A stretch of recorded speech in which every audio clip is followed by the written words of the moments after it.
Hello guys, welcome to रचित teaching with logic YouTube channel. आज class 7th का science का जो हम लोग देख रहे हैं, अभी कौन सा चैप्टर देख रहे हैं?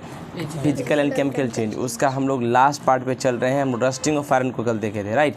हम लोग देखे थे, कुछ मेथड को देखने जा रहे हैं आज जो प्रिवेंट करते हैं, रोकते हैं रस्टिंग ऑफ आयरन, यानी आयरन को सड़ने से रोकते हैं, जंग लगने से रोकते हैं। Rusting of iron can be prevented by painting. भाई आप आयरन को रस्ट से बचाना चाहते हैं, आयरन को रस्ट से बचाना चाहते हैं तो आपको कुछ नहीं करना है, बस क्या करना है, आपको पेंटिंग कर देना है, ठीक है ना।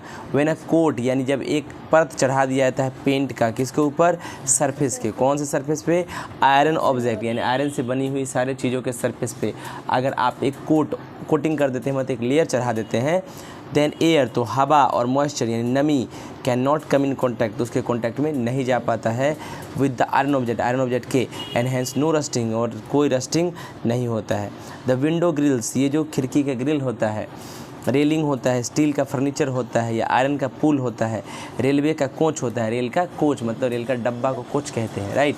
And buddies of cars, car का बडी, बस का बडी, ट्रक का बडी, ये सब को पेंट किया जाता है रेगुलरली, बराबर इसको पेंट करते जाता है सरकार, कंपनी, ताकि क्या कि उसको रस्टिंग से बचाया जा सके, राइट? तो आपके पास कोई भी आयरन का ऑब्जेक्ट है, उस आयरन ऑब्जेक्ट को आप अगर चाहते हैं कि आयरन को ऑब्जेक्ट को रस्ट से बचाएं, तो आप उसके ऊपर कोटिंग कर दीजिए, यानी पेंट कर दीजिए, हो गया, ख़त्म।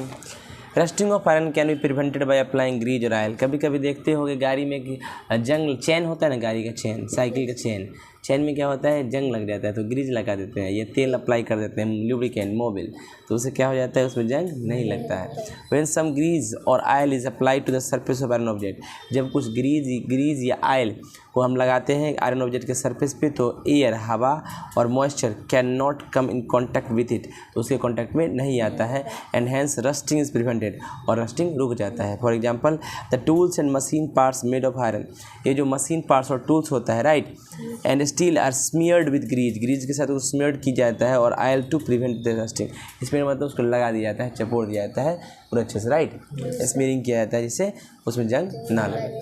Rusting of iron can be prevented bye galvanisation, ये बड़ा इंपॉर्टेंट चीज़ है। क्या होता है गैल्वेनाइजेशन?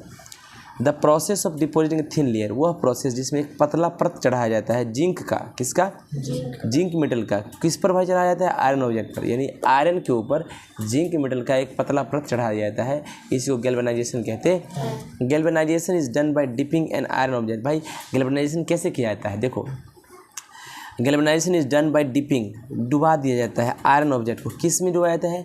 पिघला हुआ जिंक मेटल जो रहता है उसके अंदर आयरन का ऑब्जेक्ट डुबा दो, तो एक पतला लेयर जिंक मेटल का अपने आप सरफेस पर आयरन ऑब्जेक्ट के चढ़ जाएगा और प्रोटेक्ट करेगा उसको रस्टिंग से, क्योंकि zinc metal unaffected by air and moisture, क्योंकि जिंक मेटल जो होता है उस पर एयर का या मॉइस्चर का कोई प्रभाव नहीं पड़ता है, उस पर जंग नहीं लगता है।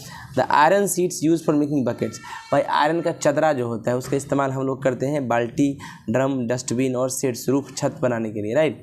आर गैल्वेनाइज, उसको पहले गैल्वेनाइज किया जाता है टू प्रिवेंट देयर रस्टिंग, ताकि रस्टिंग ना हो, right? The iron pipes use in our homes to carry water are also galvanise to prevent rusting. हमारे घर में जो आयरन का पाइप होता है उसको भी हम लोग क्या करते हैं, जो है पेंट कर देते हैं ताकि उस पर रस्टिंग ना लगे, right?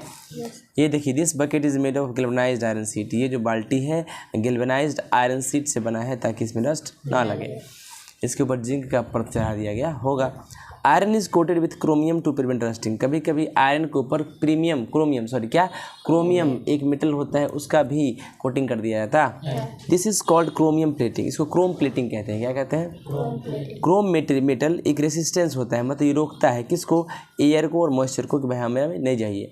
So when a layer of chromium is deposit, जब लेयर किसका? क्रोमियम का डिपोजिट हो जाता है कहाँ? आयरन ऑब्जेक्ट के ऊपर, तो आयरन ऑब्जेक्ट प्रोटेक्ट हो जाता है रस्टिंग से। Chromium plating is done on steel furniture, chromium plating जो है स्टील फर्नीचर ऊपर क्या होता है? Taps, bicycle handles, bars and cars, bumpers etcetera made of iron and steel to prevent them from rusting. आपको क्या होता है? उसको रस्टिंग से प्रिवेंट किया जाता है। तुम जो देखते हो साइकिल का हैंडल बहुत उजला रहता है, उसके ऊपर क्रोमियम का प्लेटिंग रहता है। ताला, घंटी देखते होगे, है ना? उसके बाद हैंडल जो होता है गेट के दरवाजा का एकदम चमकते रहता है क्रोमियम प्लेटिंग की वजह से, क्योंकि और उसमें जंग भी लगता नहीं। Rusting of iron can be prevented by allowing it to make stainless steel. Rusting से बचाने के लिए आयरन ऑब्जेक्ट को स्टेनलेस स्टील के साथ मिक्स कर दिया जाता। व्हेन आयरन इज मिक्सड और एलॉयड, जब आयरन को एलॉय किया जाता है या दूसरे मेटल के साथ मिक्स किया जाता है, कार्बन के साथ, क्रोमियम के साथ, निकल के साथ, तो स्टेनलेस स्टील बनता है। तो आयरन को, लोहा को क्या करोगे, कार्बन, क्रोमियम और निकल के साथ मिक्स कर दिया जाता है, स्टेनलेस स्टील बनता है। और स्टेनलेस स्टील एक ऐसा एलॉय है आयरन का। किसका एलॉय है? आयरन का। एलॉय का मतलब होता है आयरन भी हो और उसके साथ कुछ और चीज़ भी मिक्स हो, right. Stainless steel does not rust at all, ये रस्ट ही नहीं करता है। कुकिंग यूटेंसिल, इसीलिए घर में जो बर्तन होता है स्टील का, नाइफ, चाकू, सीजर, सर्जिकल इंस्ट्रूमेंट, ऑपरेशन वगैरह जो होता है उसमें सब स्टेनलेस स्टील के बनता है, क्योंकि रस्ट ही नहीं करता है, राइट। तो दिक्कत द केस ऑफ शिप्स, भाई समुद्र में जो शिप जहाज चलता है उसका केस, शिप्स आयरन का बनता है और स्टील का बनता है। और part of ship always remains under sea, और तुम जानते हो कि भाई मॉइस्चर यानी पानी के अंदर तो हमेशा रहता है वो। Even on the part of switch remains above the sea, water drops keep clinging to their outer surface, भाई ऊपर का पार्ट भी रहता है उसमें ही पानी का छींटा से पानी चिपक जाता है। Moreover the sea water contains many salt, तुम जानते हो कि समुद्र के पानी में बहुत सारा नमक पाया जाता है। The presence of salt in sea water, ये जो नमक मौजूदगी है किसमें, पानी के अंदर, process of rust formation sees faster, तो वो क्या करता है, रस्टिंग को और तेज कर देता है, ठीक है। तो भाई आपको being painted regularly the ship suffer a lot of damage from rusting, है ना। So in spite of being painted regularly the ships suffer a lot of damage from rusting, अगर आप नहीं कीजिएगा पेंट तो रस्ट करेगा। In fact the damage caused by rusting is so much by that fraction of ships iron has to be replaced every year, इतना ज़्यादा rusting होता है कि भैया मत पूछिए, और इसकी वजह से हर साल बहुत सारा पार्ट जो है शिप का चेंज होते रहता। This causes a lot of monetary loss, money loss to the world, जिससे क्या होता है, मॉनेटरी लॉस होता है। मॉनेटरी लॉस मतलब होता है पैसा का नुकसान होता है, ठीक है। देखिए ध्यान से, the iron pillar at Delhi, Delhi में आयरन पिलर नाम का एक है। The iron pillar at Delhi, Delhi में एक आयरन का पिलर बना हुआ है। The iron pillar near the Qutub Minar in Delhi which is more than 7 metre high and well more than 6000 kg, एक लोहा का पिलर बना हुआ है दिल्ली में कुतुब मीनार के पास, जिसका ऊंचाई 7 मीटर है और जिसका वजन जो है 6000 kg है, right. It was built more than 1600 years ago, लगभग 1600 साल पहले इसको बनाया गया था, 1600 years ago. Even after such a long period, इतना लंबा समय होने के बावजूद, the iron pillar has not rusted all, आज तक उसमें जंग नहीं लगा है। दिस शोज, ये बताता है कि इंडियन साइंटिस्ट, पहले के जो भारतीय साइंटिस्ट थे, has made a great advance in metals making technology as back in 1600 year, उनके पास कितना अच्छा दिमाग था, टेक्नोलॉजी का कितना अच्छा ज्ञान था कि उन्होंने ऐसा आयरन का पिलर बना दिया कि आज तक जंग उसमें नहीं लगा है, राइट। चलिए देखिएगा ध्यान से, which enabled them to make this iron pillar having the quality of great rust resistance, जिससे क्या हुआ, आज तक उसमें कभी जंग नहीं लगा है और वो उसका क्वालिटी अभी भी बरकरार है, ठीक है। यही आयरन पिलर दिल्ली में, कुतुब मीनार जाओगे कभी देखने के लिए तो वहाँ दिखाई दे देगा, ठीक है। क्रिस्टलाइजेशन क्या होता है, क्रिस्टलाइजेशन का मतलब होता है बहुत ऐसा चीज़ जो होता है जो क्रिस्टल के फॉर्म में मिलता है, यानी सॉलिड के फॉर्म में मिलता है, जैसे चीनी, नमक, उसको एक पार्ट में देखोगे तो क्रिस्टल की तरह लगता है, शीशा की तरह, राइट। सी वाटर, पानी के अंदर जानते हो क्या रहता है, सॉल्ट घुला हुआ रहता है, जिसकी वजह से वो सॉल्टी लगता है। We have learn in class 6, हम लोग क्लास 6 में पढ़े कि salt can be separated from sea water, पानी से, समुद्र के पानी से नमक को अलग कर सकते हैं, एक प्रोसेस है उसका इवेपोरेशन। ये जो प्रोसेस है इवेपोरेशन का is not good technique of separation, ये सही टेक्निक नहीं है सेपरेशन, क्योंकि the soluble impurities do not gate removed in the process evaporation, ये इवेपोरेशन करोगे तो जो गंदगी है पानी के अंदर वो गायब नहीं होगा सॉल्ट सोल्यूशन से। सो salt obtain by evaporation is not pure, तो जो सॉल्ट मिलेगा वो प्योर नहीं होगा, राइट। आइए देखिए आगे, कहता है the crystal of salts obtain by the process evaporation are small, ये जो क्रिस्टल है सॉल्ट का, मतलब जब इवेपोरेशन कराओगे तो सॉल्ट का क्रिस्टल जो होगा वो बहुत छोटा क्रिस्टल होगा, and the shape of crystal can not be seen clearly, और उसका आकार सही से दिखाई नहीं देगा। Large crystal of pure substance can however be obtain from their solution by the process of crystallisation, तो बड़ा बड़ा क्रिस्टल कैसे मिलता है प्योर सब्सटेंस का, आपको करना पड़ेगा एक प्रोसेस, नाम है क्रिस्टलाइजेशन। क्या नाम है? Crystallisation. Solid substance are usually purified by the process of crystallisation, जो भी सॉलिड सब्सटेंस होता है जैसे नमक, उसको अगर साफ करना है तो एक प्रोसेस है, नाम है क्रिस्टलाइजेशन, उससे साफ होता है। क्रिस्टलाइजेशन एक एग्जांपल है फिजिकल चेंज का, क्रिस्टलाइजेशन भी फिजिकल चेंज ही होता है। The solid particle having flat surface, ऐसा सॉलिड पार्टिकल जिसके पास फ्लैट यानी साफ चिकना सरफेस हो, स्ट्रेट एज, किनारा एकदम पतला हो धार की तरह, एंड रेगुलर शेप्स, और आकार एकदम रेगुलर हो, क्रिस्टल कहलाता है। बहुत सारा सब्सटेंस क्रिस्टल होता है। Process of cooling A hot, कौन सा प्रोसेस, जिस प्रोसेस में एक गर्म कंसनट्रेटेड सॉल्यूशन, कॉन्सेंट्रेटेड का मतलब होता है कोई चीज़ का मात्रा ज़्यादा। जैसे मान लो अगर हम 1 गिलास पानी है उसमें 1 चम्मच नमक मिलाए, उसका कंसंट्रेशन कम है, बजाय उसके किसके भाई अगर 1 गिलास का पानी में 10 चम्मच हम चीनी मिलाए और नमक मिला दी तो कंसंट्रेशन नमक का ज़्यादा कहाँ, जहाँ 10 चम्मच मिलाए। समझ में आया? तो प्रोसेस जो है कूलिंग का किसका, हॉट गर्म चीज़ concentrated solution substance to obtain crystal is called crystallization. तो कहता है गर्म सब्सटेंस को जब ठंडा करोगे ना, एकदम ठंडा करो, चिल्ड करो, कूल करोगे तो उससे क्रिस्टल बन जाता। Process of crystallisation use to obtain large crystals of pure solid substance.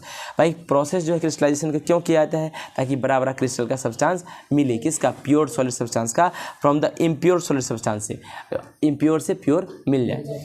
N impure solid substance, जो इम्प्योर सॉलिड सब्सटेंस है usually contain 2 type of impurities, उसके अंदर 2 तरह का इम्प्योरिटीज होता है, insoluble impurities and soluble impurities. जितना भी इम्प्योर सॉलिड है उसके अंदर 2 गंदगी होता है, एक प्योर होता है, एक इम्प्योर होता है, राइट। चलिए इम्प्योरिटीज मतलब होता है गंदगी। The insoluble impurities are removed by filtering. जो इनसॉल्युबल इम्प्योरिटीज है, जो घुलता नहीं है, जो गंदगी किसी क्रिस्टल के अंदर ना घुले, सॉलिड सब्सटेंस के अंदर ना घुले, तो जो घुलेगा नहीं वो सेपरेट होगा, उसको फिल्टर करके छान के निकाल लेंगे। जबकि सॉल्युबल इम्प्योरिटीज जो घुला हुआ गंदगी है उसको अगर रिमूव करना है तो क्रिस्टलाइजेशन से ही कर सकते। As an example we will now describe how large crystal of pure copper sulphate. अब हम देखेंगे बड़ा कॉपर सल्फेट का क्रिस्टल कैसे बनता है impure sample of copper sulphate से, जो कि प्रोसेस ऑफ क्रिस्टलाइजेशन से होगा। देखिएगा ध्यान से, बट लास्ट है इम्पोर्टेंट, ठीक है, ध्यान दीजिएगा। देखिए, to obtain pure copper sulphate crystal from an impure sample, अगर आपको प्योर कॉपर सल्फेट क्रिस्टल प्राप्त करना है इम्प्योर सैंपल से तो कैसे होगा। Impure copper sulphate powder can be purified by the process of crystallisation. गंदा कॉपर सल्फेट पाउडर को आप प्यूरिफाई कर सकते हैं एक प्रोसेस से जिसका नाम है क्रिस्टलाइजेशन।